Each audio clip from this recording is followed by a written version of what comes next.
adorait Montréal, adorait les Québécoises aussi. Annick, c'est ce qu'on apprend dans la suite de ce dossier du journal ce matin.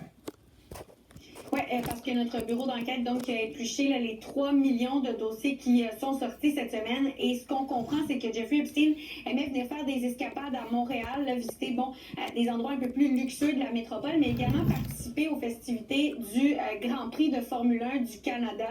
Et pendant le Grand Prix de Montréal, justement, il avait l'habitude de fréquenter ces soirées réputées. Et on le sait, hein, le Grand Prix, c'est souvent lié à de la prostitution, au tourisme sexuel également. Et dans un échange de courriel que Jeffrey Epstein a eu avec l'un de ses amis en 2010, il mentionne justement, en utilisant du langage grossier à l'égard des femmes, il dit qu'il aime voir les femmes dans les fosses du Grand Prix, qu'il aime entendre également les bruits des moteurs.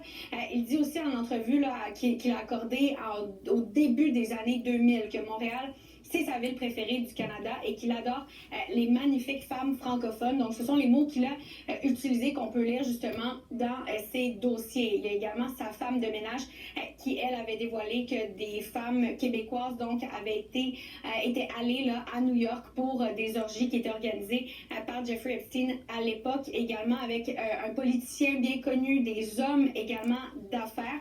Et justement, dans le dossier là, du bureau d'enquête qu'on peut lire sur toutes nos plateformes, bien, on voit les liens que Jeffrey Epstein avait entretenus là, avec 7 Québécois là, bien connus, dont entre autres Lawrence Stroll, là, qui est l'actuel propriétaire de l'écurie Aston Martin dans la Formule 1. Donc, c'est à lire sur nos plateformes. Merci, Annick. Au revoir.